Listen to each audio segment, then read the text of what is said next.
16,000 miles. That's how far the Moto Men plan to go to raise money for disabled veterans, military service dogs, and cancer victims. Their trek starts tomorrow and spans all across the country. 10 News reporter Arisha Jones caught up with them today before their journey begins. An adventure spanning coast to coast, the Gulf of Mexico, and the Arctic Circle, totaling 16,000 miles. It's a mission Nate Jennings and Scotland Lehman, who are part of the Moto Men motorcycle group, plan to take on. We'll be supporting the Wounded Warrior Project, Mission K9 Rescue, and the American Cancer Society.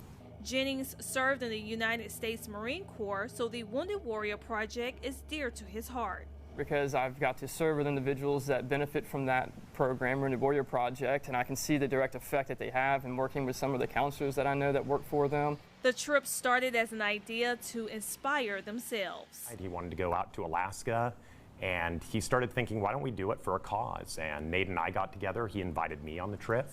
Now they want to inspire other riders and create memories with people they meet on the trip. We want people to open up their mouths and talk to us and let us know their story so we can share our story. The trip will take between 35 to 40 days. We've been training by riding motorcycles all our life and just building up. I think this will be the longest ride either one of us taken, though.